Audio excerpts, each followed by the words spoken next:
Hello everyone. Welcome in e-learning classes. Children, as you know it very well that this chapter was started in our last video. So today in this video we will discuss about the second part of the chapter number 7 in history, town traders and craftsmen. As you know it very well that about part first we have already discussed, in which we knew that what were the main sources of information of town trades and craftsmen and what were the different types of towns. Okay? So now in this part we will discuss about important commercial towns. Those are Hampi, Masulipatnam and Surat.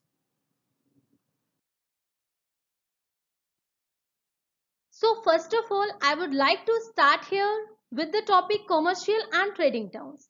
Children, it is of two types, inland trading towns and port towns. Inland trading towns are those port towns which are located away from the sea coast and they are linked to the sea through a river or a canal. Actually, I would like to give you the example of Hampi. Hampi city was situated on the bank of river Tungabhadra, and river Tungabhadra was just like a channel. River Tungabhadra jo thi, it was just like a channel or linked. It was like a link between sea route mean the coastal area, जो वहां का coastal था, बे of Bengal जो coastal area था वहां तक मिलाने के लिए रिवर तुंगभद्रा जो थी वो एक लिंक का काम करती थी. कैसे? हम्पी में जो भी चीजें बनती थी वो तुंगभद्रा रिवर के थ्रू जाती थी सीधे कोस्टल एरिया, और वहां से इनका जो ट्रेड होता था वो आउट ऑफ इंडिया होता था, यानी फॉरेन ट्रेड होता था. तो इस तरह से इनलैंड टाउन्स इंपॉर्टेंट हुआ करते थे. And what were port towns? Port towns are those towns who are situated on the bay of sea routes. ठीक है, जो सी रूट हुआ करते थे जैसे बे ऑफ बंगाल या अरेबियन सी के आसपास जो कोस्टल एरिया है वहां पे बसे हुए जो टाउन्स होते थे वो पोर्ट टाउन्स कहलाते थे. बिकॉज वहां पे बनने वाली चीजों को ले जाने के लिए किसी रिवर की जरूरत नहीं पड़ती थी, बल्कि डायरेक्टली सी तक पहुंचा जा सकता था वहां के सारे मटेरियल्स या प्रोडक्ट्स को लेकर.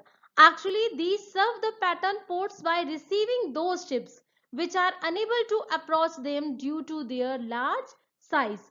So, these both type of towns were important that time. So here we will start discussion about three important towns of medieval India. Those were Hampi, Masulipatnam and Surat. Why these areas were important? Why these towns were known as important commercial town? We will see it.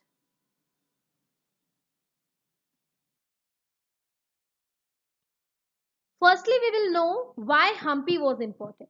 Children, Hampi is situated on the bank of river Tungabhadra in Karnataka. It was capital of mighty Vijayanagar Empire and it was chosen by the capital because of strategic location. Actually जो हम्पी का location था वो capital बनने के लिए बहुत ही अच्छा था. Hampi had the Tungabhadra river on one side and surrounded by cliffs on the other three sides. ठीक है, तीनों तरफ से तो ये क्लिफ्स यानी पहाड़ियों से घिरा हुआ था और एक तरफ से रिवर तुंगभद्रा थी, तो यहाँ पर अटैक करना बहुत ज्यादा मुश्किल था. Hampi was an important centre of cotton and spices. इन सब चीजों का तो यहाँ बहुत ज्यादा व्यापार होता था. साथ ही साथ इसका जो ट्रेडिंग था वो कहाँ कहाँ से होता था? अरेबिया, वर्मा, चाइना, इन सब से ट्रेडिंग हुआ करता था. Hampi, here the temple of Hampi, it was actually यहाँ का स्कल्पचर, यहाँ के मॉन्यूमेंट्स बहुत ज्यादा अट्रैक्टिव थे. ट्रैवलर्स यहाँ पर आया करते थे. दैट्स वाई यहाँ पर ट्रेडिंग बहुत ज्यादा अच्छा हुआ करता था. Hampi was situated on the river of Tungabhadra. Tungabhadra river के किनारे ये शहर बसा हुआ था. दैट्स वाई तुंगभद्रा रिवर के थ्रू यहाँ पर ट्रेड करना भी बहुत ज्यादा इजी था. Children, Hampi was a well fortified city and it also had many beautiful temples. These and different rulers जो भी स्पेशली तो ये विजयनगर एम्पायर जब बना था उस समय ये ज्यादा इमर्ज हुआ था Hampi, and the rulers use the money from trade to build temples. Actually क्या होता था कि हम्पी में ट्रेड बहुत ज्यादा अच्छा होता था, और जो भी ट्रेड होता था उसका ज्यादातर मनी जो होता था रूलर्स ने क्या किया था, टेम्पल्स को बनवाने में इन्वेस्ट किया था। तो Hampi was an important trading town that time. After the battle of Talikota Hampi fell into decline. जब विजयनगर एम्पायर खत्म हुआ उसके साथ ही साथ हम्पी जो सिटी था ये भी एक तरह से धीरे धीरे इसका डिक्लाइन हो गया था।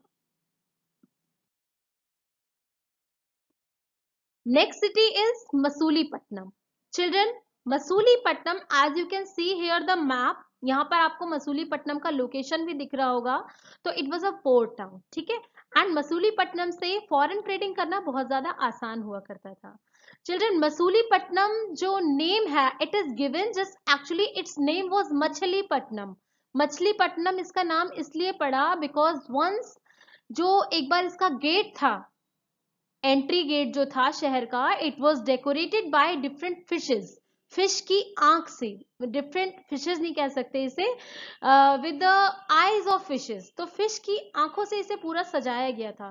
दैट इज वाई इसका नाम पड़ा था Machilipatnam.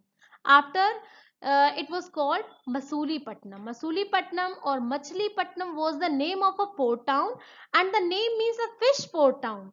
It is situated in the Bay of Bengal on the river Krishna, and Masulipattnam was initially founded by trading Arab who found their way from the Red Sea to southern India in 14th century actually. Beta, the French, English and Dutch traders from Masulipattnam during the 17th century.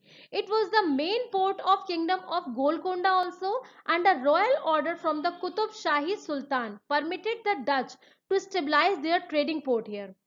उन लोगों को यहाँ पर permission दी गई थी कि यहाँ पर वो अपना ट्रेडिंग स्टार्ट कर सकते हैं, डचेस को स्पेशली यहाँ डचेस ने स्टार्ट किया था। Firstly Masulipatnam was, and even today actually why it is known for its kalamkari work. As you can see the first picture, it is an example of kalamkari work. Kalamkari work क्या होता है, actually for printing a bamboo pen, a reed of bamboo pen is used, और उसकी read से क्या किया जाता है, कलमकारी का वर्क किया जाता है, पेंटिंग की जाती है। तो for this work, for Kalamkari work, it was very much famous.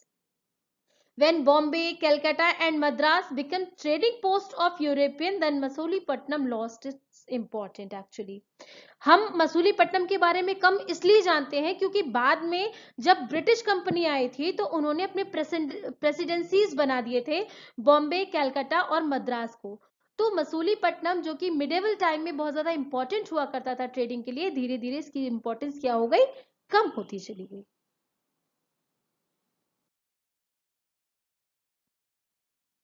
Surat.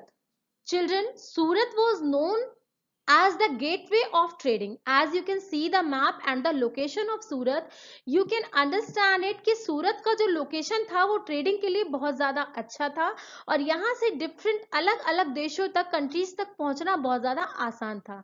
That's why Surat is known for as the gateway of trading. Surat in Gujarat, it is situated on the bank of river Tapi, ठीक है, जिसे ताप्ती भी बोलते हैं। It was an important port. देखो, it was also a port town, आप इसका location देख सकते हैं मैप में। It was also a port town, it was important for its textile work, for zari work. तो इन सब के लिए सूरत बहुत ज्यादा फेमस हुआ करता था। यहाँ का जो जरी का वर्क हुआ करता था, it was also famous even in West Asia, Africa and Europe. Children, Surat was a commercial town, and according to Duarte Barbosa जो कि एक ट्रैवलर था, he has told about it कि सूरत was really a country. It was it was known as itself, it was known as a country, जबकि it was a place in our country. हमारे भारत में ये एक जगह है, बट अपने आप में ही ये एक देश जैसा था, एक कंट्री जैसा था, बिकॉज यहाँ का ट्रेडिंग बहुत ज्यादा फेमस था, बहुत दूर दूर तक ट्रेडिंग होती थी सूरत से। And during the rain of Mughals Surat became very much important. बेटा, सूरत जो है इसकी इंपॉर्टेंस अभी भी है। टेक्सटाइल वर्क तो धीरे धीरे सूरत में कम हो गया, लेकिन अभी भी टेक्सटाइल वर्क बहुत ज्यादा है। Still today also it is known for diamond work. So these all towns are very much important. Well children, I hope this video will be useful for you. Thank you.